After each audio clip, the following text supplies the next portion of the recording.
बहुत गर्मी है ना। हाँ कोई ना, चलिए तो फिर बात ठंडक देने वाले विषय की हो जाए। जी, आज बात एक विशाल और हरे भरे सालों वर्ष पुराने बरगद और उससे जुड़े परिवार की। क्या ही कहिएगा, सीमेंट के जंगल को आबाद करने के लिए देवदूत समान हरे भरे पेड़ों को काटते हुए तो आपने खूब देखा होगा। कभी मन मसोस कर या फिर कभी निजी स्वार्थ के चलते इस गंभीर पाप में शामिल होकर। लेकिन बस ये देखिएगा, मायने समझने की कोशिश भी करिएगा कि कैसे एक परिवार ने अपने देवधामी वृक्ष को बचाने के लिए न सिर्फ अपने स्वार्थों को ताक पर रख दिया, बल्कि पर्यावरण बचाने की दिशा में एक ठोस मिसाल भी पेश की है। राम नारायण पाटीदार यही भोपाल के करीब मिसरोद गांव में ही तो रहते हैं। राम नारायण जी को वैसे लोग नेताजी के नाम से खूब जानते हैं। यही जगह है ना, इससे जुड़ा वर्षों का नाता है नेताजी का। सिर्फ इस धरती से ही नहीं, बल्कि इस पेड़ से भी। जी, इसी पेड़ से, बरगद के पेड़ से, जिससे 200 से अधिक वर्षों का देव रूप में नाता है।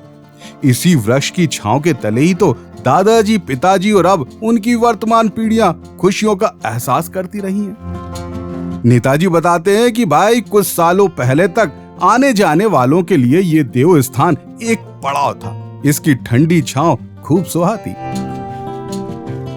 बचपन से ही हमने तो इस पेड़ को ऐसे ही देखा है कि ये सब पड़ाव वाला बोलते हैं इसको, तो ये पड़ाव डालते थे, मतलब लोग रुक जाते थे यहाँ पानी पीना, रोटी खाना बनाना, ये भोपाल आने जाने का मंडी। और जमीन बेच दी है हमने, ये 2 डिसमिल जगह हमने रख ली है यहाँ पे देवस्थान के हिसाब से।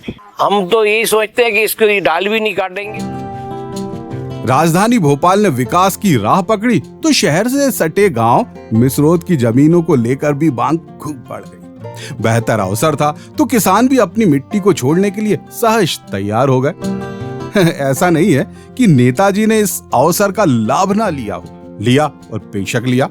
मिसरोद की जमीन को बेचकर अन्य स्थान पर बड़े पैमाने पर खेती शुरू की। लेकिन देवतुल्य वृक्ष की भूमि जो लगभग 2 डेसिमल के आसपास होगी, उसे बेचने से साफ इनकार कर दिया।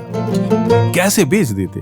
इससे सिर्फ यादें ही नहीं, बल्कि भावनाएं भी जो जुड़ी हैं।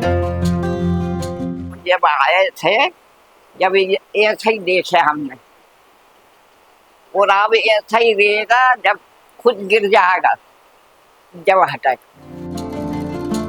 इसी बरगद के नीचे पाटीदार परिवार के सुख के पल खूब व्यतीत होते हैं।